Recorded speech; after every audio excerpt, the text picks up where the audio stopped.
Hi everybody, today is August 25th, 2013.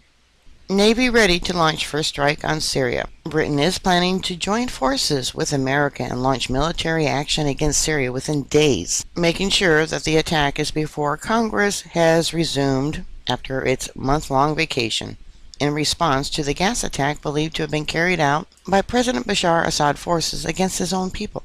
Royal Navy vessels are being ready to take part in a possible series of cruise missile strikes, alongside the United States as military commanders finalize a list of potential targets.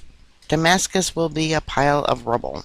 Government sources said talks between the Prime Minister and the international leaders, including Barack Obama, would continue, but that any military action that was agreed could begin within the next week. As the preparations gather pace, William Hague, the Foreign Secretary, warned that the world could not stand by and allow the Assad regime to use chemical weapons against the Syrian people with impunity.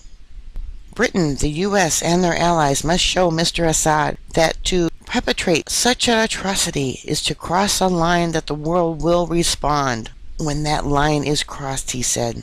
British forces now look likely to be drawn into an intervention in the Syrian crisis after months of deliberation and international disagreement on how to respond to the bloody 2-year civil war. The possibility of such intervention will provoke demands for Parliament to be recalled this week. The escalation comes as a direct response to what the government is convinced was a gas attack perpetrated by Syrian forces on a civilian district of Damascus last Wednesday.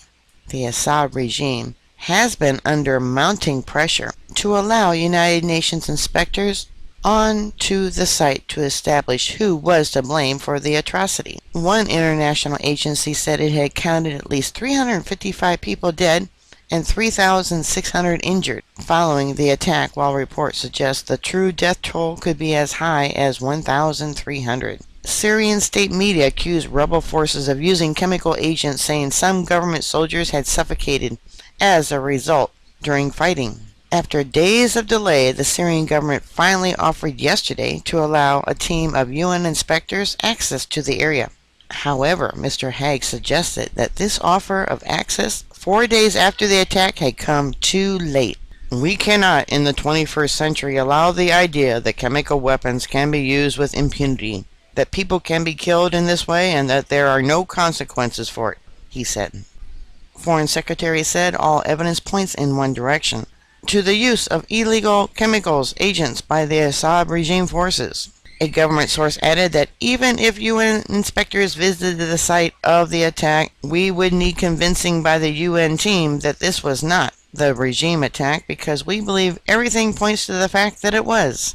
Officials said the Assad regime has continued bombarding the area in days since the attack, making it likely that any evidence which could be established who was responsible will have been destroyed.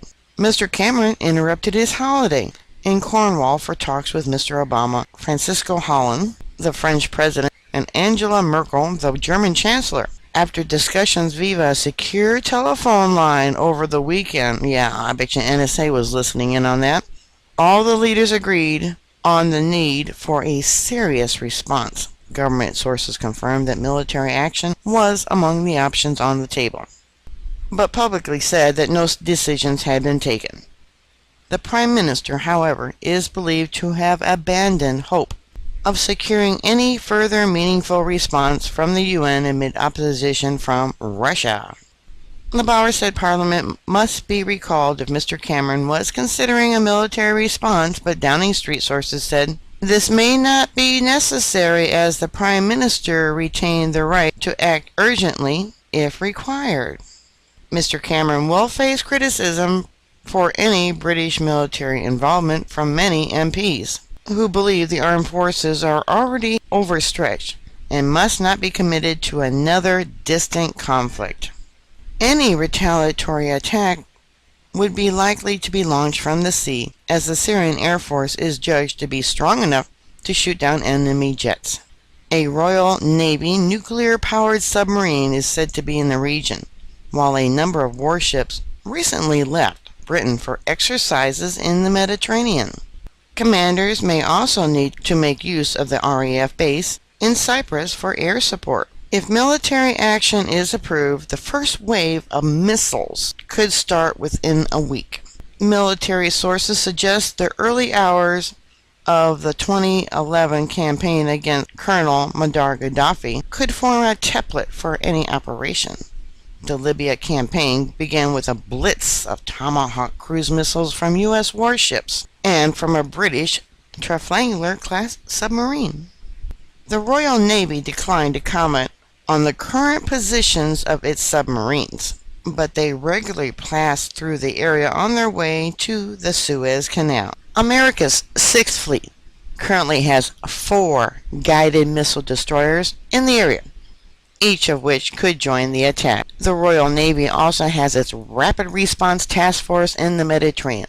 The group includes 2 frigates and the helicopter carrier HMS Illustrious.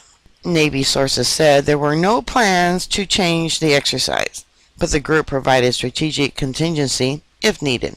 The Russians have probably about 4 or 5 warships in the area as well, plus there was some Russian warships about a week ago off of Cuba, or there in Cuba. I don't know where they're at now, but something to think about. Alright, bookmark my site. I'll keep you up to date. Please stay safe, and I'll talk to you later. God bless you. Bye.